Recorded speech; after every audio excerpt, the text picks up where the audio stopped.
Welcome to Southern Fried Baseball, brought to you by College Baseball Central, bringing you 90 feet closer to the greatest show on dirt. Here are your hosts.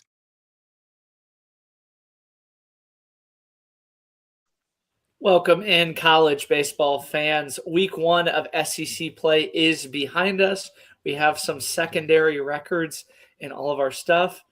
Exciting weekend, bat flips, ejections, home run robbings, upsets. Nick, how was it Friday night? I mean, we could spend this entire hour talking about Friday night alone. I had our Twitter running and I could hardly even watch the games because my screen just kept updating so fast with somebody else scored, something else newsworthy happened. Like it was an insane Friday, and I can speak for myself, and I can't remember an opening day like it at all. Like it was insane. Like, I mean, you talk about I think the first SEC game that started was Tennessee Georgia fairly early, all the way down to the latest game that had Ole Miss and Texas playing until midnight with a blown 4-run lead or 5-run lead, and then extra innings. It just was all over the place. They definitely didn't leave us short of things to talk about. That's for sure. Yeah, I mean, it was incredible. Like you said, so much happened on Saturday and Sunday that when I was doing my deep dive, I almost forgot how good that Friday was. On Friday night, I tried this thing where I didn't see anything and I would just get rapid reactions like at midnight. Do not recommend that like at all, by the way. It was horrible. Never doing that one again. But I guess let's start with that first series that kicked off. Tennessee and Georgia squared off. It was the proving time for Georgia. It was a really monster road series for Josh Nylander's its first SEC series. Tennessee wins Friday. Georgia bounces back on Saturday. And then on Sunday, just when you think Tennessee's about to steal it in that top of the ninth, we have that monster rob. Let's start with Friday night. It was Tegan Coons. I think he pitched phenomenal. What did you see from the Volunteers on Friday night? Because it felt like that was kind of the high point for them this series. It was to be expected. I mean, Tegan Coons, you kind of know what you're getting every single week. His one bad outing so far has been because he threw basically 3 bad pitches against UCLA in Arlington, and hey, UCLA, the best team in the country, made him pay for it. That's just kind of how it goes, and that's what he looked like again this weekend. And if I would have been on the show last week, a lot of people didn't realize and were kind of still low on Tennessee. 2 of their top 4 guys in the lineup haven't even played until literally this weekend, where you had Garrett Wright leading off, and then you had Blake Grimmer batting in the 4-hole, playing first base. So those guys hadn't even played until the midweek game all season. And so I knew they were coming back. I guess Tennessee fans knew they were coming back, but just kind of held under check. I don't know if it was like purposely. I think it was just happened to be the right time where it's like, hey, we can get these guys back for SEC play. So we'll make sure they're healthy by then, and let's roll. Especially when it's 2 different things. I really liked Garrett Wright, by the way.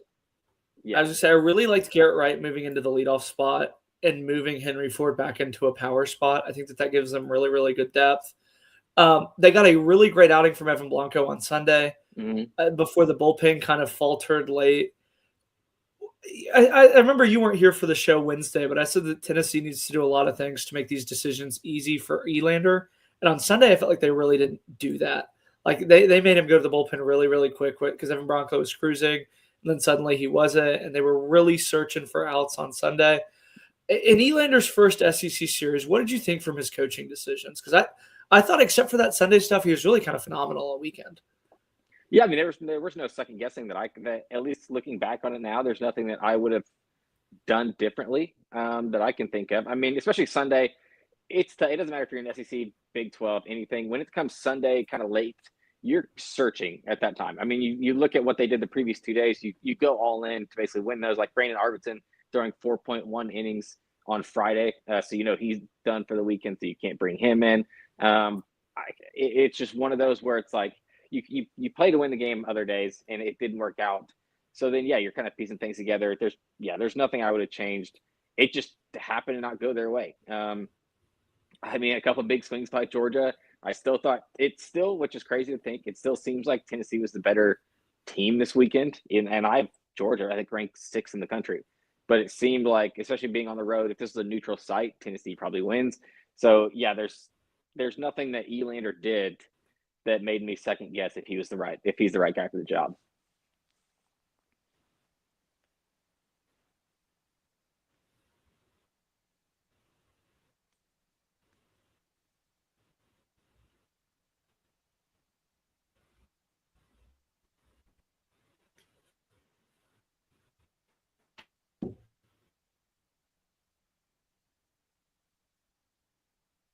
Oh, I think we lost.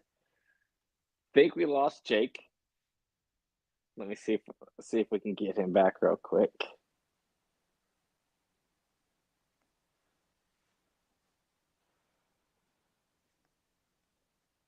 But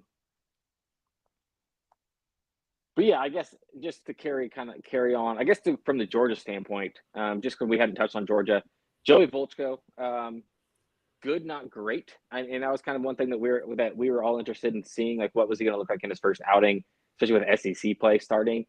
I thought he was good. Didn't think he was great. It was interesting that the way they did their rotation too, especially with Biggie going Saturday, Ishikawa going Sunday, and Aoki and Matt Scott being their bullpen guys. Was very interesting to see. You know what you're getting from the offense. I just wonder how this pitching staff is going to go the rest of the season because Ishikawa, I texted our group, and he's not an SEC starter. He's just not. It doesn't translate from Seattle to the SEC. Can he be a great bullpen piece? Yes, but then also if he's playing center field, it's tough to bring a guy that's from center field to out of the bullpen and just like to throw in the middle of a game. So that will be interesting moving forward. But yeah, Georgia's very good. I think Tennessee is still very good. So I don't have any issues about these two teams. Sorry about the technical difficulties there. I think for me, this felt like one, and this is going to sound really weird to say, but that Tennessee actually won the series and Georgia didn't, despite them taking 2 of 3. I thought Tennessee played fine. I actually feel more confident about Tennessee than I do Georgia going forward. I mean, if they're playing at 14 other ballparks, they take 2 of 3. Obviously, how Tennessee responds, and we'll talk about it with LSU here in a little bit, but a loss like that could stick with you. And it's one of those things where you blink and you could have a bad weekend like Tennessee could have and let this get away from you. And you blink and you're 1-5 in the SEC. I think this is where I think Elander's next test is going to be is how they kind of respond. Grades for me, I'll go B for Tennessee and really close to kind of being an A+ if they steal it. Georgia, I think it's C+. For as good as they played, and I think that's, one of the greatest moments at Foley, you're supposed to take 2 of 3 at home, if not sweep. And Tennessee, I know a lot of people had been down on them. You want to feel like that's one of those ones where you really want to sweep. So that's why I'm kind of like low on Georgia. After that, they really didn't look that good against Tegan Coons. They really didn't look that good against Evan Blanco. And for some of the starters that they faced in the SEC, they're going to need their starters to step up. And that's the thing for me is I actually feel worse about Georgia than I do with Tennessee. I don't know. I mean, I think that's a good series win. You're talking about 2 top 20 teams in the country. You're like, and we know how this conference goes. You're fighting at 2 or 3, no matter how you get it. As long as you get it, that's a win. And that's kind of how that's how I see it. I'm not any higher or lower on Georgia based on this weekend personally. So it really was just one of those weekends where it's like they did their job, got the job done. Defensive, I will say one thing coming out this weekend. This is the best defensive team in the SEC. I don't know. It was kind of, I think, would have put them kind of like 1-2 with Texas going into it. And I think Georgia now is just by heads and tails above anybody else in the SEC defensively, which it doesn't get talked about enough. Doesn't matter if it's our show or any other show. Defense still matters in baseball. It's not just an offensive game. It's not just pitching. And this is by far the best defensive team in the SEC, which I think needs to get talked about and kind of raises their ceiling more than a lot of teams. Yeah, and for as up and down as the pitching was, they have a lot of depth there. But let's move on to a team that does not have any pitching depth. The LSU Tigers lost 2 of 3 to the Vanderbilt Commodores. Vanderbilt, by many accounts, was one of the worst SEC teams coming into this weekend. They chased Kaysen Evans early on Friday. Saturday, much more of the same as they lost 11-3. And then Sunday, they ended up just getting Vandy when they ran out of gas down that Sunday stretch. Let's start with the Vanderbilt Commodores. Do you think that this is a sign for things to come, or do you think that they just got a really bad team on a bad weekend? I don't know. I wish I could answer your question, but I really don't. I still don't.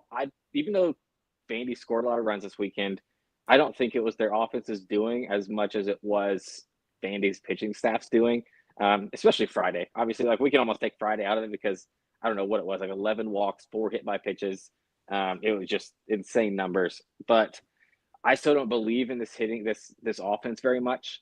And if their pitching staff, if Connor Fennell, if he's not going to really be a Friday, Saturday type guy in the SEC this year, I'm worried about them. I think both of these, coming out of the series, this is going to sound bad to say, but I think I texted, Matt and Q and Smitty Saturday night and was like, maybe both these teams just suck.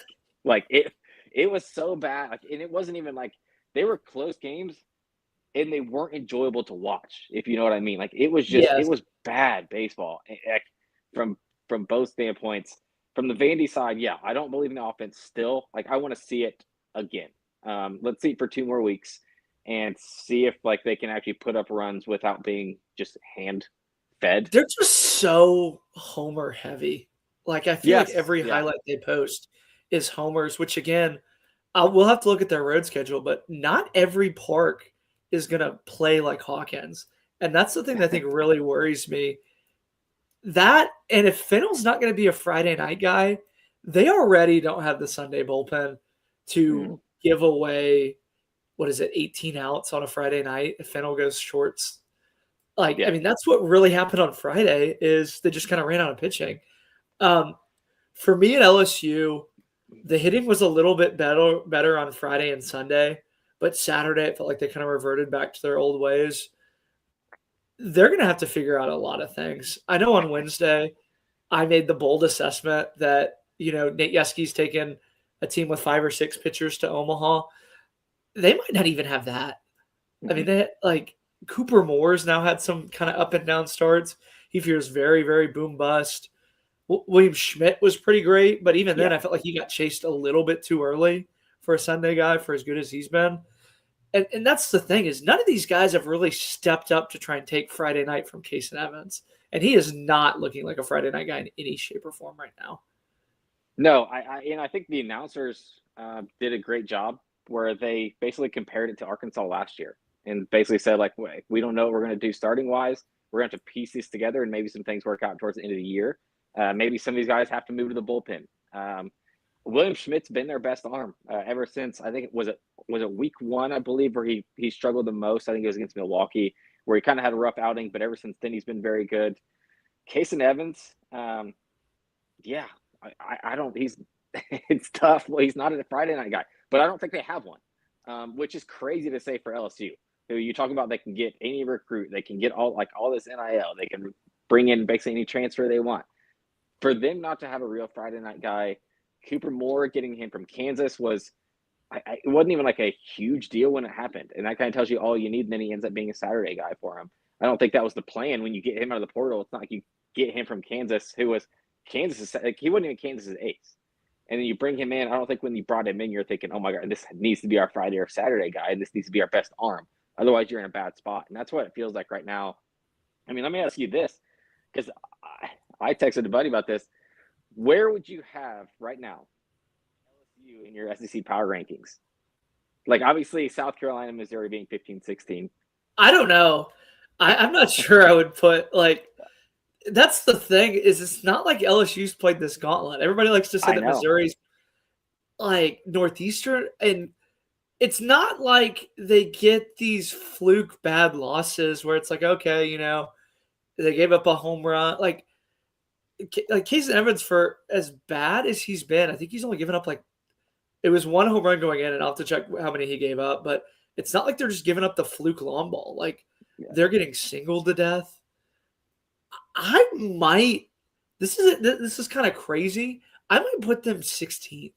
Really? LSU, and I'd probably put Vandy 13th.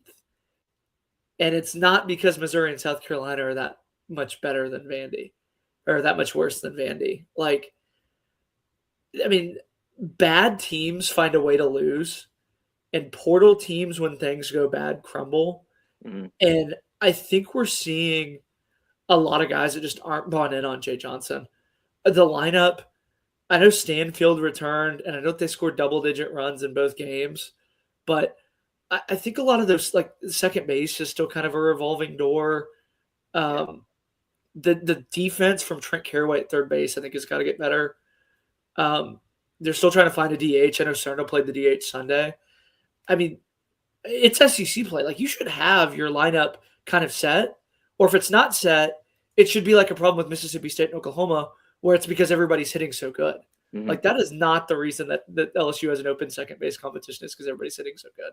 No, I mean, yeah, and that's what coming into it, we knew that was going to be a battle, and we thought it was going to be because Simpson and Dardar are both so good that it's like, oh my gosh, who's going to win the job? And now it's just who sucks the least right now. It's one of those where it's even. I thought Braun was going to be more in the mix than he is. Braun, he's another guy that I feel like hasn't really taken any steps to solidify it. He didn't get enough experience either, so I think now it's kind of tough to throw him in. All of a sudden, it's like now we're going to play him in SEC play. It doesn't work, but yeah, the biggest scare for me, we talk about the pitching staff, but it's almost, and you kind of mentioned it about the Jay Johnson, like, are they buying in? They look, I don't even know how to put, like, they look almost lifeless, or like they're getting blown out Saturday and it looked like they didn't care, which is not a usual, like, Jay Johnson type of team. They look so mad at each other. Thing too about that. Yeah, it was just, is I don't know what to say. Yeski and Jay Johnson, of anybody in the country, should probably be the two guys that get the most credit for getting the most out of these guys. Like, I get not wanting to trust like Jason Kelly at Washington or some other guys, but it's like Yeski's been to Omaha more than anybody as an assistant. Jay's won 2 of the last 3. Like, that should be the easiest thing to get is buy-in from Jay Johnson. And I don't know what it is in the water, because they have a lot of talent on paper, but we're quickly, it's kind of like the prospects are turning 24. Like, there's only so much that you can talk about potential before it just becomes what you are. Like, Dardar's probably a 260 hitter. Like, he's not going to suddenly have this late power surge. I should say this about it, though. For as bad as LSU is, I feel like the people that are getting attacked are the ones that shouldn't be getting attacked. Like, it's not Milam. It's really not Aaron Beatty. And those are kind of the two that I think are taking the brute force of a lot of the hate that LSU fans are dishing out. Yeah, but I think part of it was, it's one of those things with high expectations from a player standpoint come kind of the backlash from fans. Like, I think Milam being put on a pedestal, like, I didn't put him there, but like people were saying like, oh, could he be a top 5 shortstop in the sport? I was like, no. Is he a great team guy? Yes. And he got hot. And I mean, he halfway like owns that national championship last year because the run he went on as soon as regional started. Like, he was one of the hottest hitters in the country. So he got hot in the regional in 24 too. Yeah. Yeah. And maybe he's just one of those guys where it's like, hey, like when the spotlight's on is when he's hot. And that's when he does his best. That could just, which is fine. And that's just what some guys are like. But yeah, I don't think it's him. It's like, yeah, Stanfield just came back. Obviously, Brown has been insane all season long. We wondered what York was going to be like when moving into SEC. It's cool when he hits a home run because, like, when he hits it, he really gets it. But what's he doing every other bat? Like, he is walking quite a bit, but I didn't even check to see what he's hitting, but I honestly can't. It can't be that hot. Here's the scary thing. So I don't know what else can get better is what is the scary thing for me. Is like, who's going, like, do I see anybody that's going to be like, oh my gosh, they're playing way below their standards that I think is going to just improve them. I don't think Jake Brown's going to hit like he's been hitting either. That's the other thing that's a little bit scary too. Well, it's tough too. I mean, I know that's what I said. He's been ridiculous. That's the other thing that if we're going to kind of look ahead, it's like, I don't think anybody in the country can go on the heaters that he's been going on. So when he kind of has, a 1 for 8 with a single, who's really going to step up for the lineup? Yeah. But let's move on to probably the series of the weekend for everybody. The Arkansas Razorbacks took 2 of 3 from Mississippi State. They win Friday. Mississippi State gets that Saturday early game. The quote-unquote Sunday game was a doubleheader. Arkansas kind of woke up late in that second game and then took game 3. This one felt like just an old school SEC bare knuckle brawl where a lot of people still had Mississippi State above Arkansas despite them winning. But, I mean, this was probably the series of the weekend for me. I mean, Arkansas finally got some good starting pitching. Gackle did Gackle things. Then they responded when they got down. What did you see from Arkansas this weekend? I was impressed. I was one I've been very critical, like outly critical about this team, especially offensively. They really stepped up, and it was from guys that they needed to step up. Like Robinette had a better weekend. I mean, Pompey, I'm so happy for that guy. As much crap as he's gotten from that fan base, I mean, partially fairly, he's leading the SEC in strikeouts. He's hitting whatever it was, 208, I think, going into Friday, and he got a good deal. We'll put it that way, to go to Arkansas. Supposed to be their guy. Hasn't worked out until this weekend, and it was perfect timing. So I'm extremely happy for him. Souza got hot. It was one of those weekends that maybe this is where it's like, you know what, Arkansas just cares about SEC play, and we have to, at some point, we have to trust DVH. We have to trust these guys because no matter what, they're going to go at least 18-12. I can't remember how many, whatever it is, that years in a row that they've won at least 18 straight games. I would say that's low. They're usually the 20-10 team. Yeah, but it's I think they won 20 games. Streak. Yeah, there's a streak of like 8. They've won 18 plus. I can't remember what it is. Like it's like 9, 10, 11 straight years or something like that. So this told me that they're right there. I was honestly, want to flip it to the other side. Very impressed with Mississippi State. O'Connor's obviously his first deal, his first weekend in the SEC was very good. This was just a great series. Like it was also well played. It wasn't like, I hate to harp on it, but this wasn't the LSU Vandy series where it was ugly and let's see who fights to win 2 games. This was a very good weekend for both teams. I think we would have been happy with either team, no matter who came out 2-1. It was very well played. These are both, as they stand, top 6, 7 teams in the country, if not higher. My fear about Mississippi State now, they've played 5 tough games and won 1 of them. That's would be my only worry kind of moving forward. Is there something to be said, though, that they've been competitive in all their losses? Because Southern Miss, again, was a midweek. That was a competitive loss. UCLA. The only one that, Sunday, the back end of that Sunday doubleheader, I think they played fine. I think the thing that worries me about Mississippi State is it seems like when they win these, they've only won it once, but Valanciunas was an SEC Player of the Week this week for his start. Yeah. So is that really what it's going to take for Mississippi State to win these games? I thought the bullpen depth, I thought it should have been a little bit better. That's kind of the only negative and downside, is that I thought it was going to be an A+ bullpen, and it feels like kind of a B+ thing. They're still working through some of the lineup stuff, as I think they rolled out 3 different lineups. They got to kind of get that figured out. But I think this is one where if you're Mississippi State, I think Tanner Allen said it, where, you're supposed to lose 2 of 3 on the road. And as long as you take care of business at home, it really doesn't matter. And someone chirped him, and he showed his national championship ring. So I think he kind of won that. This feels like 2 Omaha teams. This felt like Omaha-esque games. What would you grade? I'd give Arkansas an A, and then Mississippi State a B+ right behind it, of like an 88 versus 90. Is that kind of what you're seeing? Yeah, that's absolutely fair. You're 2 or 3 pitches away from, like I said, this flipping 2-1 the other way.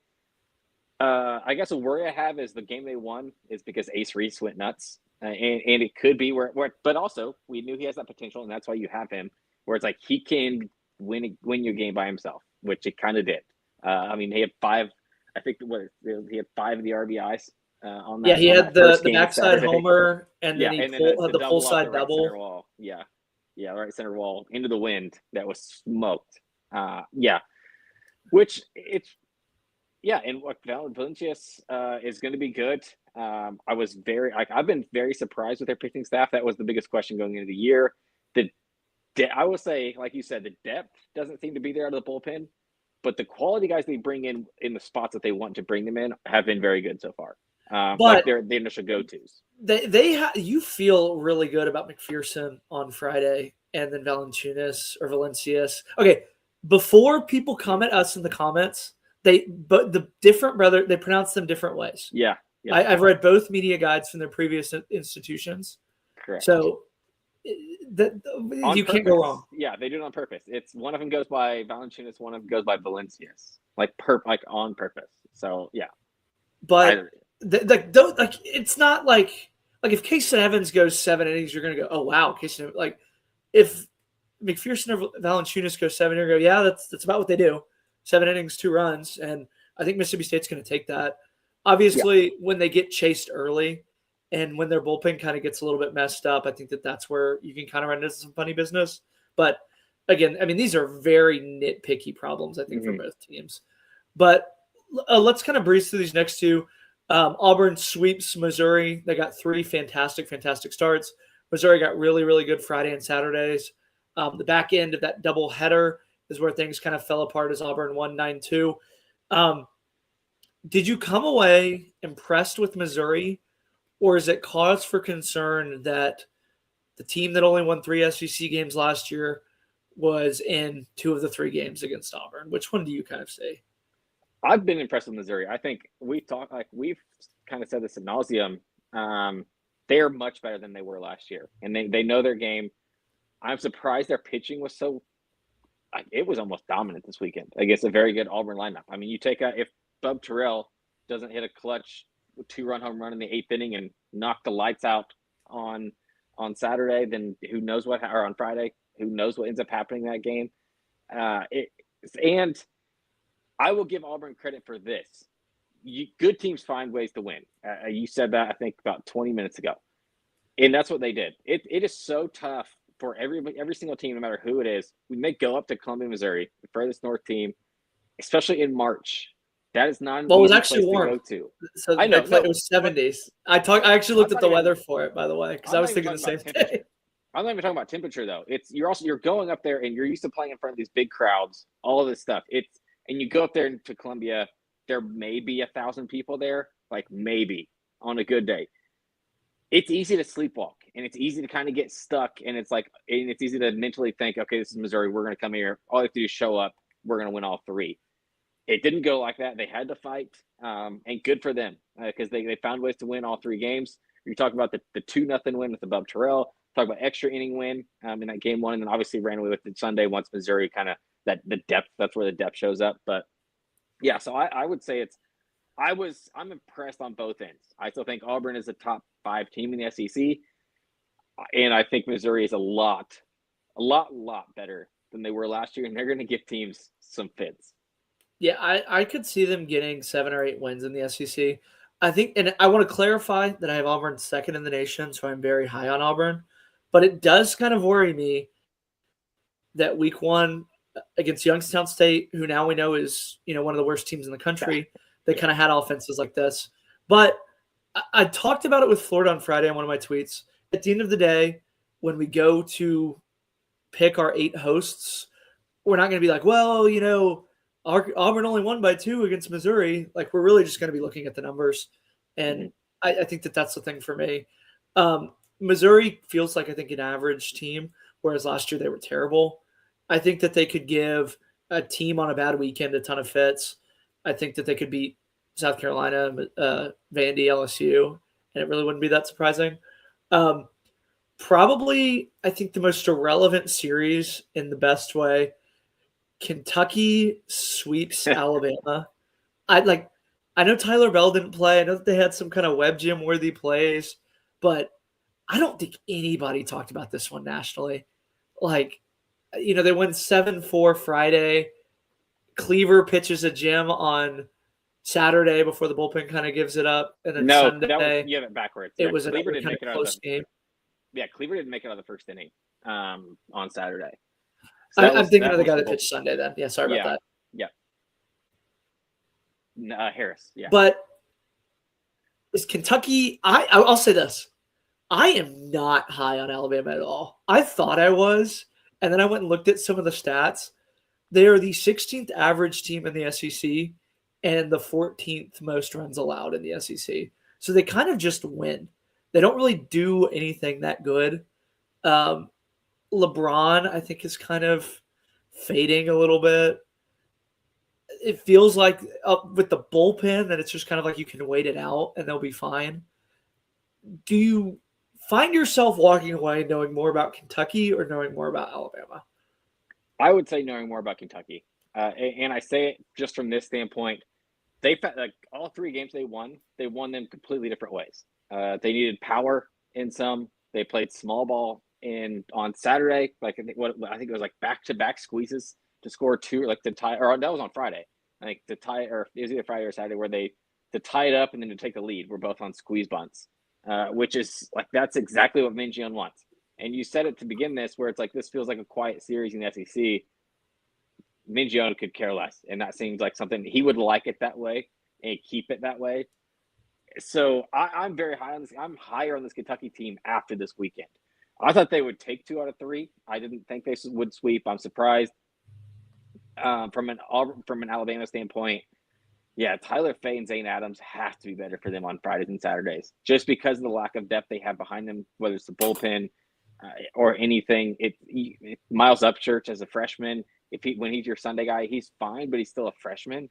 You have to win one of those Friday, Saturday games when you have 2, as you said, like coming into the season, we're supposed to be your aces, or like you thought you had 2 aces. One of them has to throw like it, and they're just not right now. Yeah, LeBron's been fine. Good, not great. It's just what is anybody else really doing? So it's I think Neal's been, and again, Brady Neal's been. Yeah, but like I don't think Torres is hitting really that good. No, it's like you said, there's nothing to really speak about, and they feel like they're in that like 13-14 range for me. With like if you said right now who wins a series between Alabama and LSU, I couldn't tell you. It's right there. It's going to be ugly to watch, but I'd be interested. A few years back ago, I asked Josh Holiday about scheduling tough, and he had the phrase, "I'd rather know we suck in February than get punched in the mouth week 1." I feel like Alabama just got punched in the mouth, and a lot of people in that staff are going, "Oh shit, we are probably not as good as we think we were." Like the tournament that they played in, I know they took 2 of 3. That's been their only kind of. They looked really bad against Southern Miss. I think that this is just another meh Alabama team, which is kind of weird because I think everybody kind of expected them to be a lot better than they are. And I feel like I'm dogging on Alabama, but credit to Kentucky. I mean, they feel like one of the most underrated teams in the SEC. Here's the thing that's weird, and I said this analogy to Noah, and I wanted to get your take on it. I feel like Missouri is what Kentucky was when Minjione was starting to build it up, and Kentucky feels like what Vanderbilt was when Corbin was starting to build it up.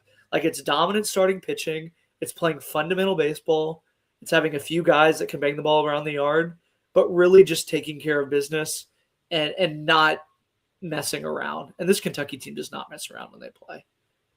No, and yeah, I guess that's a good comparison. I guess the way I don't see it is you don't have your first round arms, kind of like Vandy did. Like that was easy to build around when you have guys that you know. Yeah, when you had David Price, or in the top, Sonny Gray. Yeah, you got guys that are going to be taken in the top, like whatever, first 5 picks of the draft. That makes it easy. I think what I was impressed with most is you talk about the starting pitching and how great it's been. It actually wasn't that great this weekend. Like Jackson Junkin was good.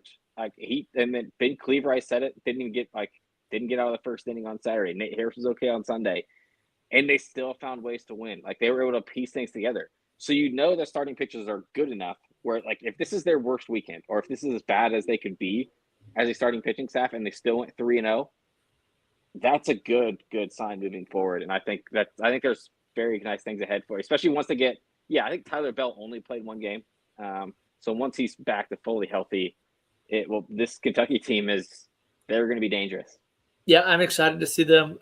Let's take a quick break and get an ad from our friends over at Home Field, best apparel in the business.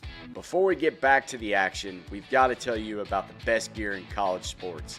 The place to go is Home Field Apparel.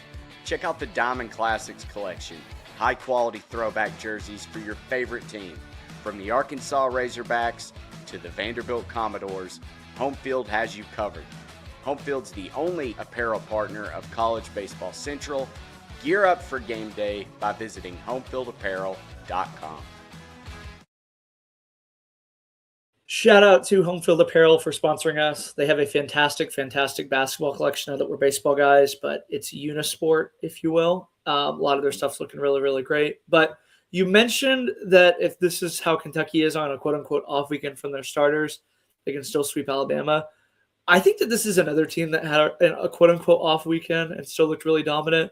The Texas Longhorns took 2 of 3 from Ole Miss. Friday night, Tristan Pacetta hits that grand slam. Texas battles back in the 9th before ultimately losing in the 11th. And then Harrison had a completely bounce-back game as they went 11-2. And Volantis had another bounce-back game as they went. I wouldn't even say bounce-back. I guess just the Volantis start. I texted this to you about how we need to start calling our player of the week the Dylan Volantis pitcher of the week, and he should be retired from getting picks in these. Let's start with the Friday night. What did you think? It was Texas's first loss of the year about the Friday night start for Texas. It was good. I mean, you are one pitch away from a sweep against a very good Ole Miss team. I don't think there's really too much. I don't think they should be worried too much about it. I mean, Tristan Pacetta he got a pitch he liked, and yes, it was in a bad spot, and it was definitely a mistake. You should not throw it there. As some of our colleagues would say, don't miss. Terrible place to miss. And I think I rated it 9.7 on the bat flip scale because that was sick. But yeah, if you're Texas, you're very happy with this weekend. Obviously, you don't want to lose, especially in that fashion. Obviously, but in this sport, losses come, and it's better to lose that way. I mean, like I said, you're literally 1 out away from a sweep against a very good team. This is still the best team in the SEC, at least in my opinion. I don't want to speak for you. This is the best team in the SEC. I think Texas, which is crazy to think about. Like, I knew they were good, but now it feels like if you were to do like the tiers, it feels like there's a Texas tier and there is kind of a gap, I would say, until like you would get to like 2, 3, 4, no matter what or who you have next, whether it's Mississippi State, Arkansas, whoever else. So I was very impressed. I don't think, and I don't know if you were going to go here, but I wouldn't mess with the rotation. It's obviously working. Leave Volantis on Sundays because he's going, like, if you're stuck in a rubber match like they were this week, you know he's going to be the best arm that's going to, like, towing the rubber against no matter who you're facing, like, against in the SEC. So you know you're getting that on Sundays. I'm fine with it. Ruger Riojas he had his worst outing of the year, and it wasn't even that bad. Like, it was kind of surprising because he doesn't usually walk many people, and I think he had 5, if I'm mistaken. But yeah, this Texas team is very, very good. Also, offensively, you talked about it. Like, they're getting power from guys like Timo Vaquera, Anthony Pack Jr. with a big-time home run in his very first ever SEC game. Like, just clutch. Aiden Robbins is a superstar, and it still feels like Carson Tenney hasn't even taken off yet. So you're talking about all these different ways, and like basically they're having different players every game show up when they need to, which is what good teams do. Like, they're not relying on their 2 superstars to win them games. It's up and down the lineup, 1 through 9. Guys are producing, arms are producing. So yeah, I have them as the second best team in the country, number best team in the SEC. This is a very, very good baseball team, and as of right now, I would say they're going to win back-to-back SEC championships. Yeah, I think that's what I'm kind of leaning towards too. You mentioned maybe moving Ruger out of the Friday. These stats come from 6-4 Analytics. He leads the country in xFIP at .77. Next closest is 1.42. He is 4th in the country with 50 Ks. For as good as Volantis has been, Ruger's arguably been better. Yeah. I think the thing for me, before I want to say that Texas is kind of a step, I want to say too that I have them first, but I was very, very low on Ole Miss. I thought that the only way that they would win is if Elliott kind of had a good start, and then Saturday they lose their Saturday guy. I mean, Texas just finds new ways to win. They are losing Jonah Williams for the year. He's going to have shoulder surgery, but I mean, like Livingstone wasn't getting the at bats as he probably should have deserved. Larson wasn't getting the at bats. Duplantier in kind of his senior moments, kind of taking a huge step forward. Like, I think Texas is going to be still very, very competitive. Yes, they're going to miss Jonah Williams, but I mean, this is just such a deep team. Yeah. Like I said, Harrison in a bounce back start on Saturday was phenomenal. I think for me, I came away thinking Ole Miss is kind of meh, and this is what happens when meh teams go up against the SEC teams. They moved Cozart into the Sunday kind of bullpen role. I thought that was kind of interesting. But, I mean, Auburn and Texas for me are 1 and 2 in the SEC, and they get to play this weekend. So I'm super, super excited to see that one. Yeah, that's going to be very, very fun. I haven't even looked forward to next week's schedule yet. I can only imagine there's no way it touches what happened this Friday, but I'm sure it's going to be very good. And yeah, it's Auburn. I think it's at Auburn too. If I remember seeing the preseason. Yeah. So at Plainsman is definitely going to be fun. It also feels like, because we haven't talked about it, but Texas, their only away games have just been like those. I think they played at Texas State midweek, and they played the 3 neutral games, which is not really neutral when you're it was going from Austin to Houston. You're juggling like an hour and a half. You're still going to be heavy. So yeah, let's see what this team does on the road. I'm very interested to see that. I believe that was the first SEC loss for Auburn last year when they got swept. And before we move on, we haven't even talked about Casey Borba and Ethan Mendoza. Yeah, those two have just been ungodly hot at the dish. Rodriguez has played really, really good defensively. Becerra all of a sudden found power that he has never had in his life. It's despite the loss. I mean, they had a clutch hit Friday with 2 outs. Like they're getting guys on base. They're putting themselves into successful positions. You mentioned about it. How do you beat Texas in a series? Because I don't really see how you do it. Because even if one of the starters gets chased early, like we saw with Ruger, they have enough bullpen depth to kind of push through. They have enough firepower to win kind of these slugfests. Like, I don't really know how you beat Texas in a series. Yeah, it's going to have to be with great starting pitching, which I don't think they have seen yet. I mean, they kind of lucked out, especially like you're talking about. Cam Palooka got hurt, so they didn't end up facing him against Coastal. That was supposed to be the prime time game on Friday. So Hunter Elliott obviously is good. He has not been great this year. He's been so up and down. Let's see what they do against Jake Marciano on Friday for Auburn, because that's going to be by far the best arm they've faced this season. So it's going to have to be that. But you talk about winning a series, because then days after that, even if they lose to Marciano, then somebody's going to have to beat Harrison and Volantis on Saturday, Sunday. And they're usually going to have pitching matchups or that favor them on Saturday. Well, definitely Sunday. I mean, the best Sunday starter clearly right now that they own. So, yeah, if they keep finding ways to win, like I said, there's a reason why I think they're going to win the SEC, and it is because they're the toughest team to beat in the series, and it take 2 out of 3. We did have a question in the chat. Texas is the class of the SEC. Who are you higher on, Ole Miss or Kentucky? Kentucky. Sorry. Yeah, I'm way higher in Kentucky. Is that kind of how you are too? Yeah, I am, and I guess it is because of the starting pitching for Kentucky. Like I said, the starting pitching for them was down.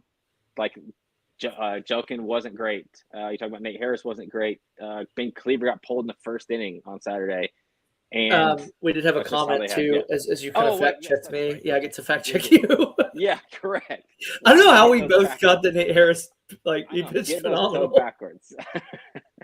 But yeah, it is. Like, I'm extremely high on this Kentucky team compared to Ole Miss. I know you have them low. I think I had Ole Miss at 12, I believe, in the power ratings.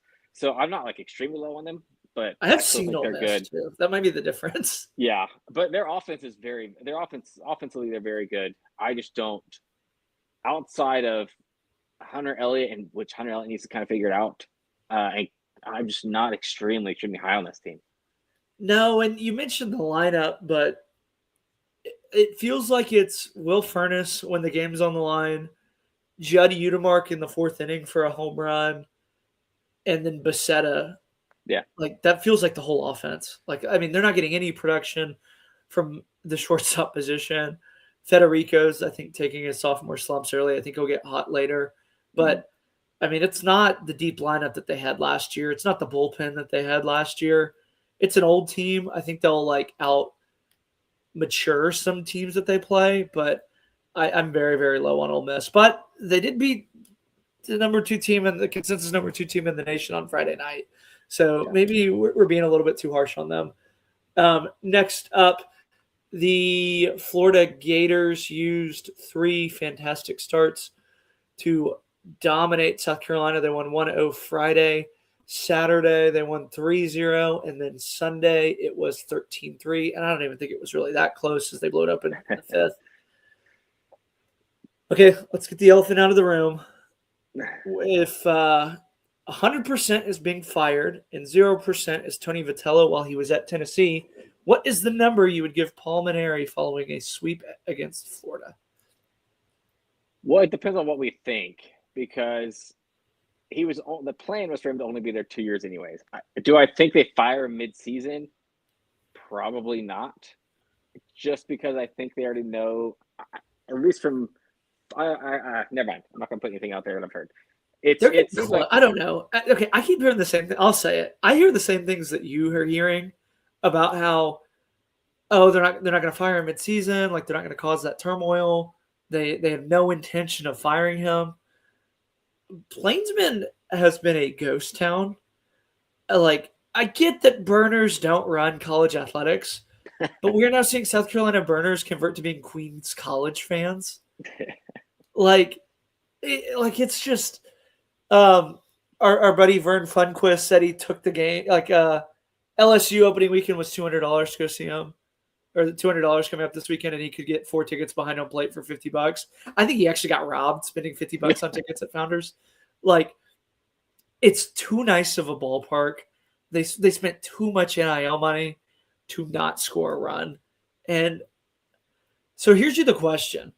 Did they overpay and guys that didn't want to come to South Carolina ended up wanting to go there?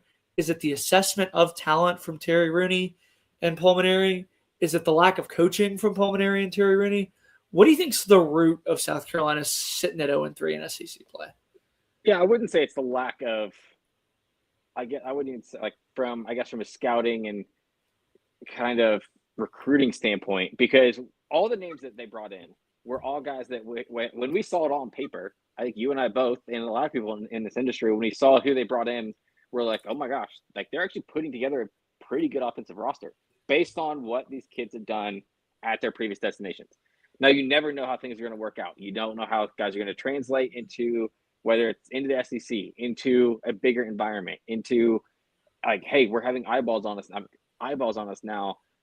And it's so different. Sometimes it translates. Sometimes, like, think of Aiden Robbins from Seton Hall. You realize what you're getting from Seton Hall, like, in a very good kind of bat to ball guy. What you didn't know you were getting is he's been like kind of the life and blood for like that heartbeat for Texas, where it's like when he gets on base, he's the one who fires guys up. He's the one who builds momentum, like the stolen bases. He's the one firing guys up. He reminds me of like the whole reason that Tennessee took off in the first place, when they had like you had like your Jordan Becks and your Drew Gilberts, where it's like you had those guys on the team that can fire somebody up and like really just ignite the entire team.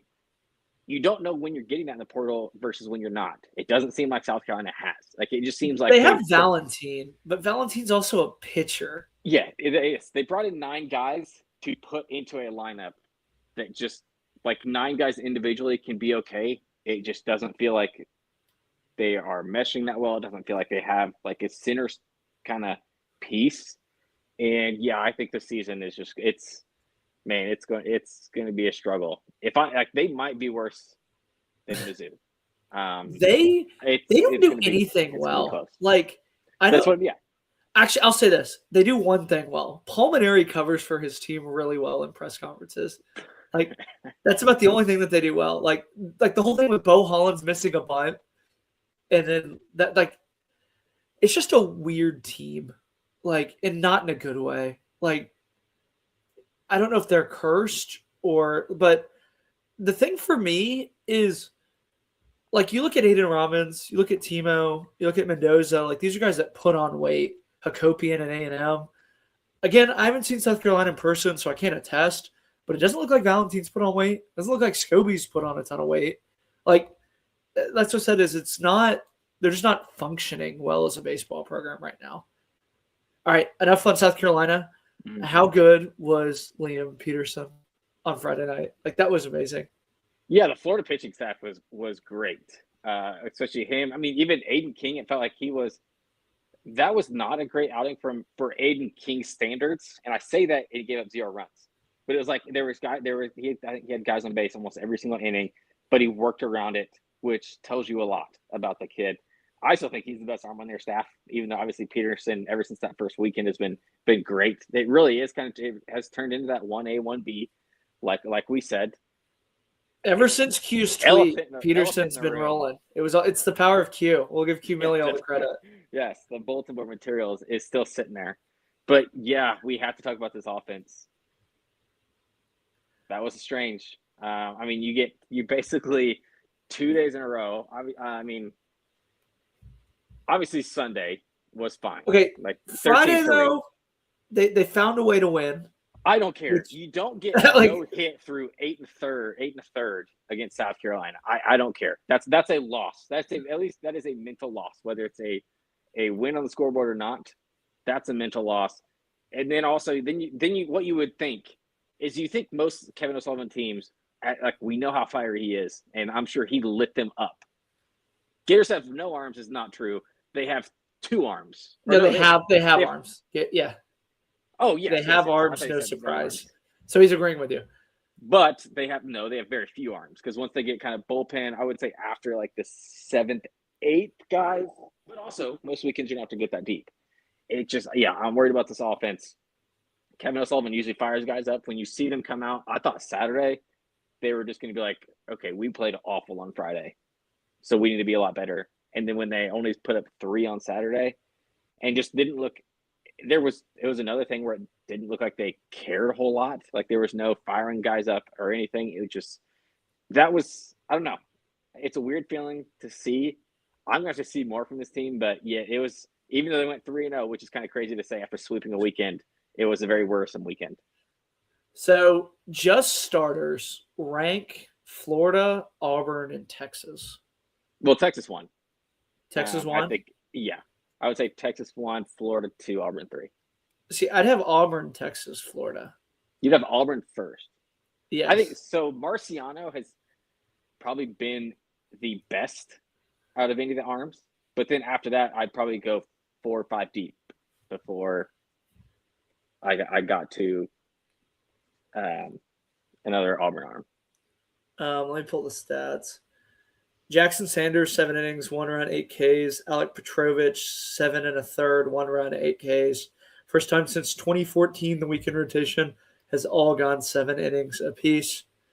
I mean, I think it's an underrated staff, but Florida, they're another team where if they're playing their A+ ball and that staff can go deep into games, like they're a tough week. Like they might be one of the toughest team to beat in a weekend series if they're on. Like it might be just one of those things where you have to hope for them to be off, and you chase King, Walls, or Peterson early and get them into that bullpen. I believe we have one last series. It was probably the most exciting series.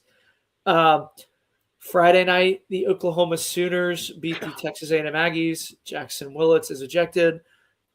Your old teammate gets into a pissing match with Reggie Willits, who is Jackson Willits' dad, ironically. OU wins 8-7. Jackson Willits is suspended for Saturday. A&M wins 9-5 Saturday. But again, I felt like that game was a lot closer as they could have had some insurance late. And then Sunday, in the Sundays of Sundays, with wind, with walks, with pitchings, Oklahoma outlasts Texas A&M 11-12. A&M tied it in the top of the 8th after a 4-run 8th inning before OU had one in the bottom of the 8th for kind of the gentleman's walk-off, if you will.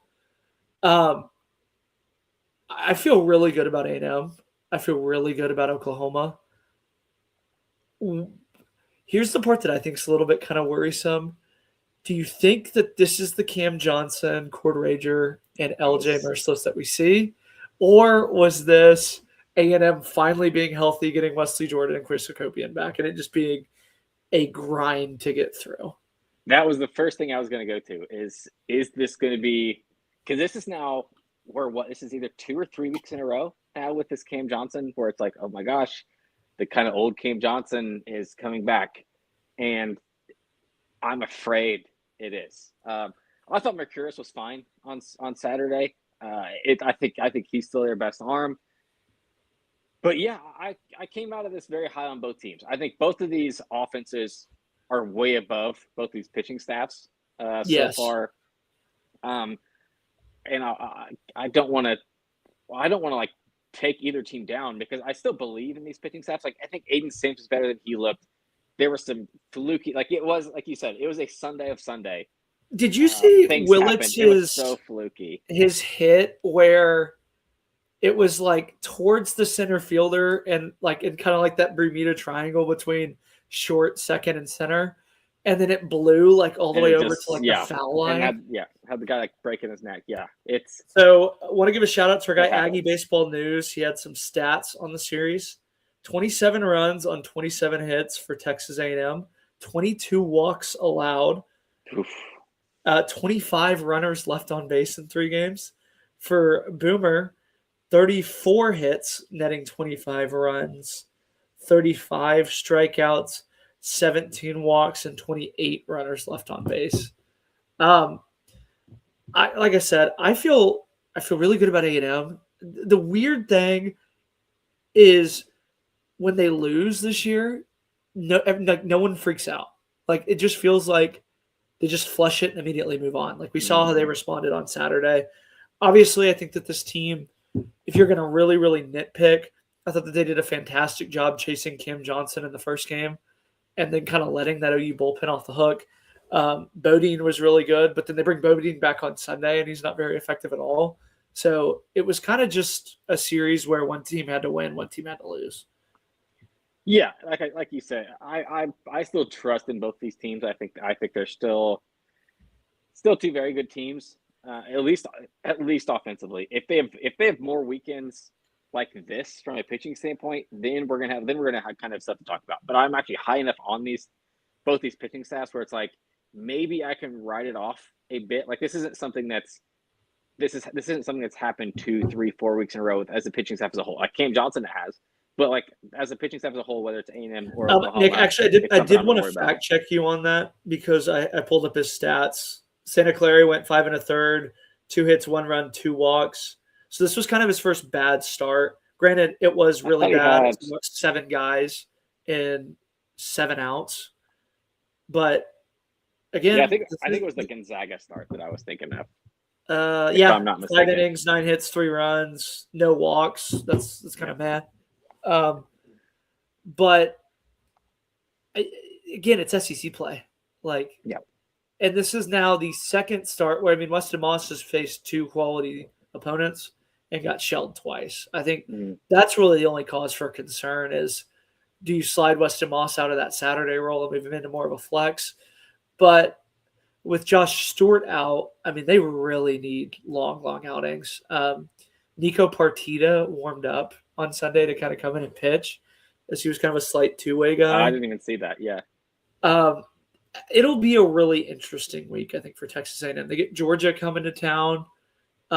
They in another small ballpark. The A&Ms in Georgia seem like they always play kind of classic series. As last year or 2 years ago, remember that was one where like they blew the 10-run lead, or they had the 10-run first inning, and then all the nonsense with the sticky stuff. But yes. OU has LSU on the road. LSU exposed Oklahoma last year up in Norman. It feels like the inverse is about to happen. I think that you could almost count on Cam Johnson to kind of have a bounce back game, in my opinion. But for OU, this is a pesky lineup. I don't think anybody had this lineup being as good as it is. But they actually had more homers than A&M on the weekend. They took lots of competitive walks too as well. And I think OU's, if Kentucky's the best team no one's talking about, I think OU's right up there with them. Mhm. I think this is a high quality Oklahoma team. It really does feel like nobody's talking about this Oklahoma team, even though basically every single publication has them ranked in the top 15. It seems like they're the quietest top 15 team in the country that nobody's really talking about. Yeah, I mean, it's easy to talk about Willits. But then, yeah, Camden Johnson, the transfer in. Nobody's talking about Nolan Stevens, who transferred in. It does Brendan feel Brock won SEC Player of the Week. Brendan Brock. I didn't know he's SEC Player of the Week, but yeah, obviously a great weekend. So It's- this is from the Good. Oklahoma Baseball Experience, so shout out to them.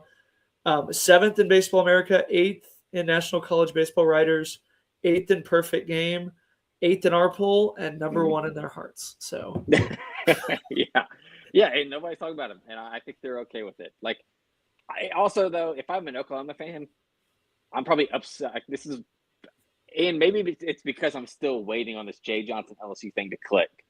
But I think this might be the worst time to travel to Baton Rouge because I don't know. That fan This base feels like a statement. maybe. I kind of, we'll see. It is possible. Like, obviously, two things will happen. Like, one of two things. It's either Oklahoma goes in there and it's like, okay, LSU just sucks, or Jay Johnson gets his team together. That fan base is going to be, no matter what happens, whether it goes bad or whether it goes good, they're going to be insatiable, like just insane on Friday and Saturday. So I think this is the last weekend I would want to go to Baton Rouge if I were an Oklahoma fan. But I think it's going to tell us a lot. Like, let's see what Cam Johnson, Camden is the other transfer. Cam Johnson going back to the school he transferred from. That's a lot of pressure, especially on a Friday night in Baton Rouge. We'll see how he handles it. I want him to be better. It can't be this 4 or 5 walk Cam Johnson if they're going to win. But yeah, I'm high on both these teams coming out of the weekend. Just to finish it off. That is all that we have time for here today. We have the Rydell Report coming up. We will be back Thursday, the hour before Ole Miss, Kentucky, and LSU, Oklahoma. So if you want to get any kind of rundowns on any of those series, come hang out with us right before. And then right after that, we'll have our immediate reactions. Thanks, everybody, for tuning in. See everybody in the Rydell Report.